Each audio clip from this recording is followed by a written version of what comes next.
नमस्कार दोस्तों, आज काफी दिनों बाद आपसे मुलाकात का अवसर मिला है।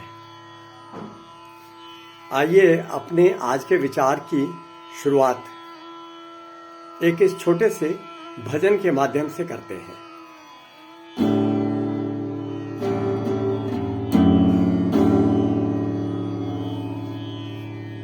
तूने रात बिताई सोए के,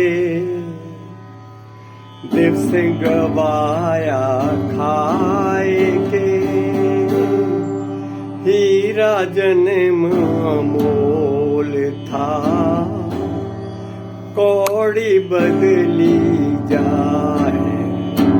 तूने रात बिताई सोए के, दिवस गवाया खाए के, हीरा जन्म मोल था,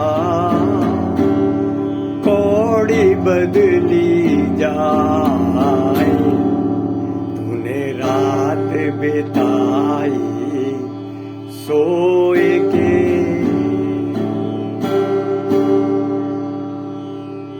वास्तविकता है ये,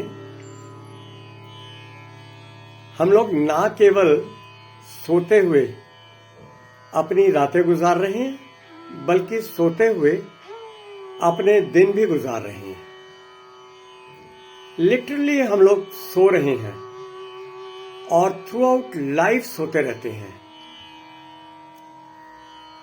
रात्रि की निंद्रा तो कोई आके जगा दे या सुबह अलार्म बज जाए तो खुल भी जाती है, लेकिन दिन की निद्रा जब आप जागे ही हुए हैं आंखों से, तो कैसे जागेंगे?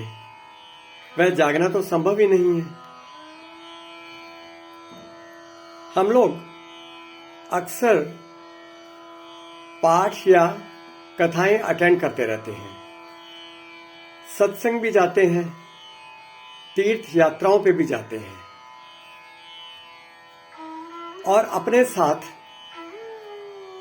मन भी साथ लिए चले जाते हैं, और वह मन हमारे साथ लगा हुआ हमें एक गहरी नींद में सुला देता है। आप आजमाना है इस चीज को। सत्संग में बैठे हो या किसी कथा का श्रवण कर रहे हैं, सुंदर पाठ हो, सुंदरकांड का पाठ हो, गीता पाठ हो या घर में कीर्तन है, तो मात्र उसे ऊपरी तौर पर ही हम लोग सुनते हैं। उस पूरे आधे या पौने घंटे के पाठ को भी सुनने के लिए हम पूर्णतया जागृत नहीं रहते। भटकता है मन, जरा सी बात पे भटकता है और फिर पूरा सत्संग और पूरा सुंदरकांड पाठ मिस हो जाता है। प्रभु की दया से कल एक सुंदरकांड के पाठ में सम्मिलित होने का अवसर मिला। हमारे अपने ही संबंधी थे और वह जो मंडली सुंदरकांड का पाठ करने के लिए आई हुई थी, उन लोगों ने इस कदर खूबसूरत ढंग से न केवल पाठ को गाया, बल्कि बीच में अपने विचारों को प्रकट किया। वो वास्तव में श्रवण के लायक है।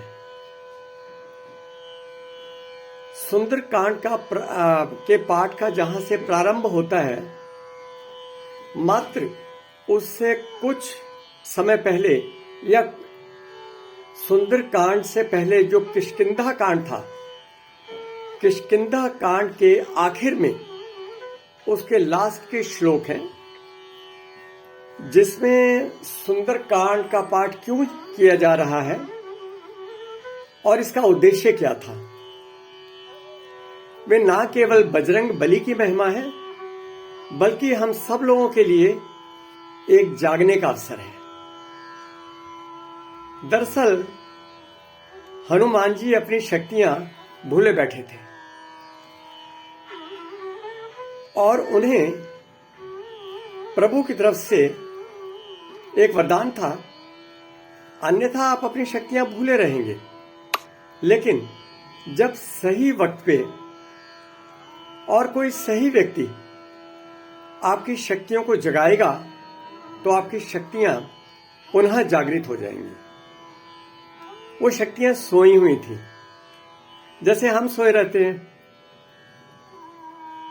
तो जामवंत जी ने हनुमान जी को उनकी शक्तियों के प्रति, जागृति के प्रति आह्वान किया, और हनुमान जी जो उससे पहले इतनी लंबी छलांग लगा पाने में से असमर्थ्य दिखा रहे थे अपना, अचानक उनमें एक दिव्य शक्ति आ गई और शरीर संपूर्णतया वृहद रूप ले गया।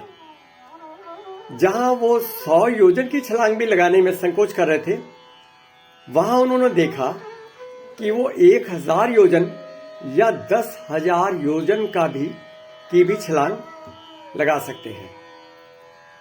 तो दोस्तों, अगर हनुमान जी की शक्तियां जागृत हुई, वो तो देव थे।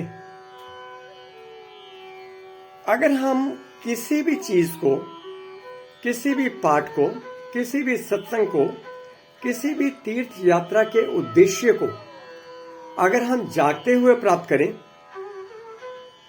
तो हमारी भी शक्तियां पुनः जागृत हो जाएंगी। और जिस कार्य के लिए मानव का जन्म हमें मिला हुआ है, उसका एकमात्र उद्देश्य ही जागना था। लेकिन सोए हुए आए और सोए हुए ही चले गए। सुप्तावस्था में ही सारे कार्य करते रहे, गलत भी करते रहे और अपनी तरफ से दान पुण्य भी करते रहे। कौन जानता है उस दान और पुण्य का महत्व है जो आपने सोई अवस्था में किया है। गौर कीजिएगा, विचार कीजिएगा। किसी भी पाठ या किसी भी कथा, सत्संगों में, तीर्थ यात्राओं में जाते हुए मन को जागृत अवस्था में लेके जाइए। जय श्री राम।